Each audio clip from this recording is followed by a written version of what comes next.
ناظرین گرامی السلام علیکم ورحمۃ اللہ وبرکاتہ۔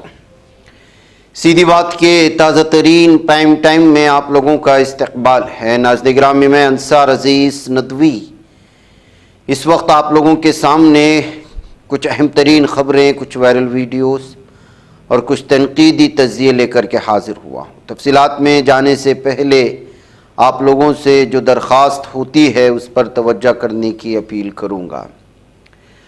ناظرین گرامی، حماس نے اپنے سرکاری بیان میں یہ اعلان کر دیا ہے کہ اس نے غزہ میں جنگ بندی کے مجوزہ معاہدے پر اپنا جواب ثالثوں کو پیش کر دیا ہے۔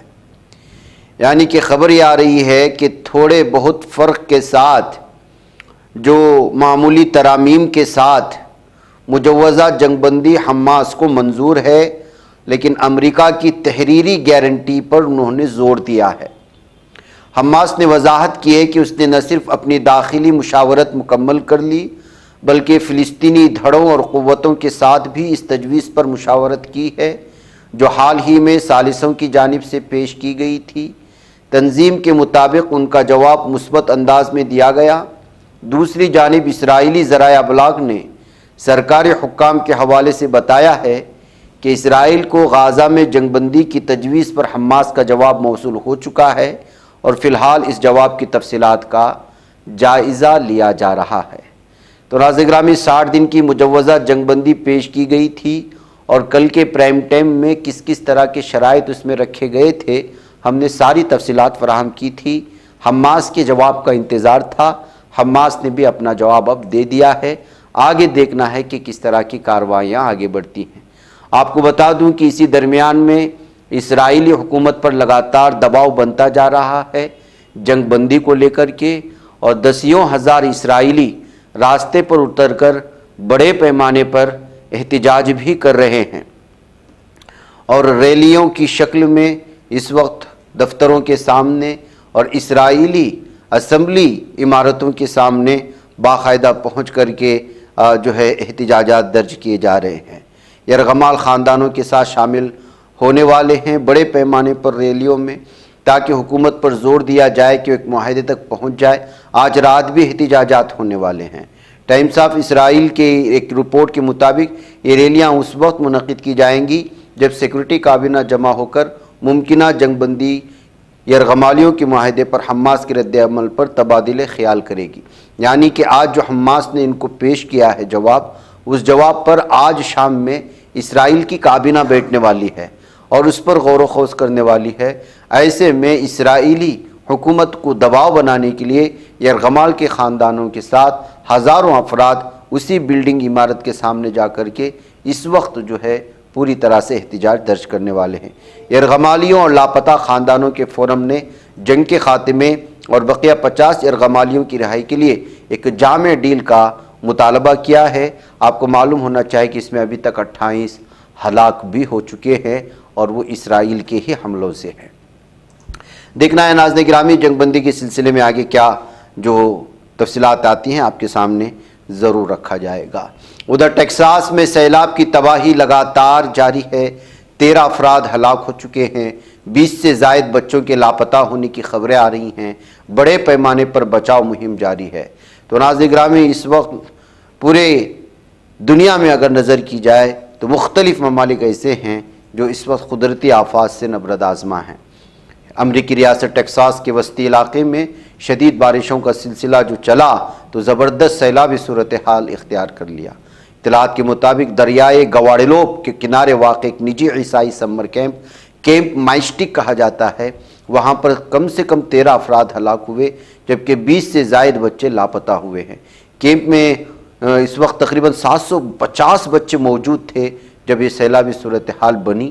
ریاست کے لیفٹیننٹ گورنر ڈین پیٹرک نے جمعہ کو ایک پریس کانفرنس میں بتایا کہ 23 بچوں کے لاپتہ ہونے کی تصدیق ہوئی ہے۔